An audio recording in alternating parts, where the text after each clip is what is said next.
De Niro's Waiting Bananarama here on Swindon 105.5. Good morning, I'm Ian Pugh. Hopefully we're going to be talking to, in fact I can't say hopefully because we are going to be talking to Rod Bluh, leader of the Conservative group and of course Swindon Borough Council. Rod, welcome to the programme. Thank you, good morning. Rod, let's start off. What got you involved in politics first of all? Well, I keep asking myself that question, particularly when you see what happens when you do get involved. But no, essentially, it comes from a family history because my father was sole survivor of his family and entire family as part of the Holocaust, Second World War experience, and that had a very lasting impact on his life. Never, frankly, got over losing his entire family, and it played very much into my upbringing. And it was really about what happens when politics goes bad. And to me, politics should be a force for good, not a force for bad. Just to explain, why was your father interred in one of the prison? My father wasn't interred. He was the only one that got out. He got onto the second last train out of Vienna in July 1939, part of the Kindertransport, when 10,000 children were allowed in by the British government. And if they hadn't made that decision, I wouldn't be sitting here now today. So his father was ill at the time, and the family couldn't easily travel. So his mother got him on the train at the very last minute. His brother stayed behind because his brother had slight sort of mental handicap issue, and didn't think it was fair to him for my father to have to cope with him as well in a foreign land without a language. So she kept him back, and they all perished. It's an intriguing thought, isn't it? Because we were all told that the cleansing that took place in Germany was unknown to the Allies prior to the war. But the truth was, the Kinder programme had been running. As you said, 10,000 children were allowed in. I think had the general public known, would it have only been 10,000 or would it have been many more? Well, I would hope it would have been many more, because we know how many millions of children died. That's right. I mean, it's just that, to me, you talk 6 million Jews, but it was about 10 million in total if you take all the other groups that were involved. You had the Romanis, you had the Russians, you had the Poles. Yeah.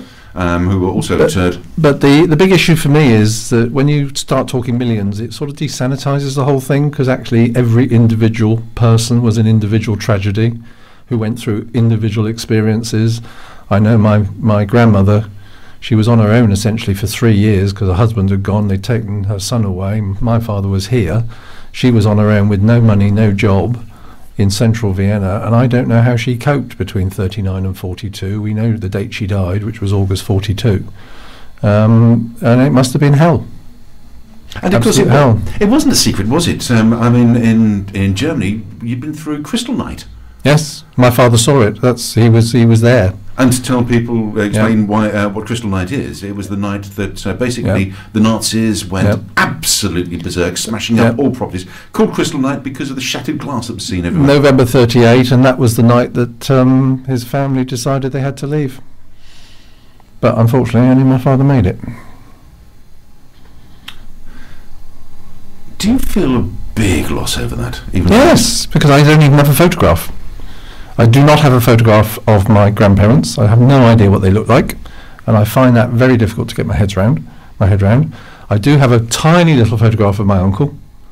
That's the only photograph I have of an entire side of my family, and that is a big hole, actually, a big hole. Is it the Simon? The way that you track down your relatives, it's the Simon Wiesenthal. Yeah. Wiesenthal. Yeah. Institute. Yes, yeah. And you're able to find out. Well, the web is a fantastic resource because all of a sudden names are popping up. I've now found my great-grandparents.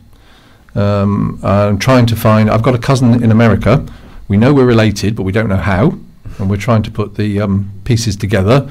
But her mother knew people that my father knew, so we know we're connected. We're just trying to work out what the relationship is. She's some second or third cousin somewhere. But it's that difficult that we still don't know how we're related after 20 years. So, Rod, this fired you to go into politics. Why? Well, because to me, life is about living. It's about the quality of life for all. I'm passionate about people, and it doesn't matter which part of society you come from whatever strand or whatever.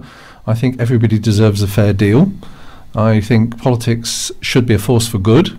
And I think, from what my experience is, it can be a force for good, because I don't think there's anything more honourable to do than to try and, be part of a community, and in my case now lead a community, which I think is the biggest privilege I've ever had.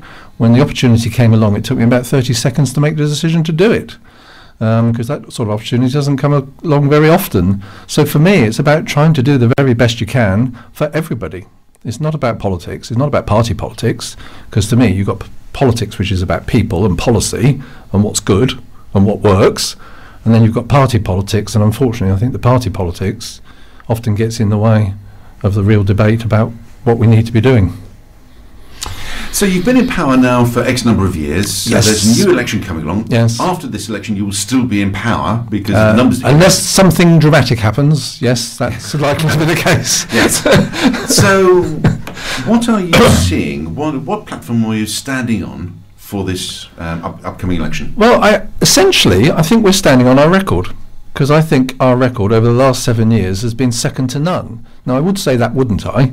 But actually, if you look at all the independent evidence that backs that up, it's pretty strong. This council, when we inherited it in 2004, was rated as one of the worst in the country, and at one point it was rated as the joint worst in the country. So we inherited a pretty bad situation. Education was outside of council control at the time. The budget was in chaos. Social services was about to be taken out of council control. So we really had to come in and start with a blank sheet of paper. And over the last 7 years, we have progressively built it up to one of the best performing councils in the country, on one of the lowest budget settlements. We've driven out £60 million worth of savings, and yet gone from 0-star services in everything to nearly 3-4 star in everything. The Audit Commission described our journey as radical transformation. We've been ahead of the curve in most of the policy work we've been doing in terms of the localist agenda, trying to move down to local, more services and more decision making down to local levels. It's still quite embryonic, but we know what we're trying to achieve. Hopefully the localism bill will help us get there. Immensely problematical in many ways, because you are trying to break up very traditional ways of doing things and moving into new territory. And so we've also some of the policy work we're now doing in terms of working with families in crisis and what have you is leading the country. And last year in 2009, Swindon came top of the country for safeguarding of children and top of the country for fostering and adoption. Now, considering 7 years ago this council wasn't trusted to look after children at all, it's quite a remarkable journey. So in terms of the economic development side, the regeneration has been our main focus, naturally. We achieved great things in terms of putting things together between 2004 and 2007, 2008, and then all of a sudden overnight a recession came along and the phone stopped ringing.